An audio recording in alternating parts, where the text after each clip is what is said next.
ఒక తండ్రికి 2 కుమారులు ఉన్నారండి. ఒకానొక రోజున చిన్న కుమారుడు చెడు సహవాసాల్లోకి వెళ్ళి ఒకరిని చంపి రక్తపు బట్టలతో ఇంటికి వచ్చాడండి. పెద్ద కుమారుడు తండ్రికిచ్చిన మాటను జ్ఞాపకం చేసుకొని ఆ రక్తపు బట్టలు వేసుకొని ఆ కత్తి చేత పట్టుకొని ఆ వీధుల్లో నిలబడ్డాడండి. పెద్ద కుమారుని పట్టుకొని పోలీసులు రాని వచ్చారు.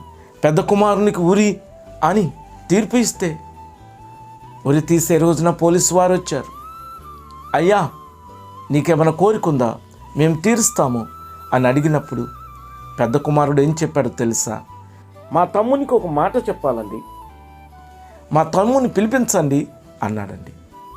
తమ్ముని పిలిపించినప్పుడు పెద్ద కుమారుడు ఏం చెప్పాడో తెలుసా? నీ నిమిత్తం నేను ఊరికి వెళ్తున్నాను, ఇక ఏ పాపం చేయక బ్రతకమని శాసించాడండి. ప్రియ సోదరులారా, సర్వలోకము కొరకు ఒక్క మారే చాలిన రక్తాన్ని కృపను దారపోసిన నీ కొరకు నా కొరకు కలవర శిలువలో ప్రాణం పెట్టిన యేసుక్రీస్తు వైపు చూడండి. ఆయన ఇంకను చాచిన చేతులతో నీ వైపు చూస్తున్నాడండి. ఆలోచించండి.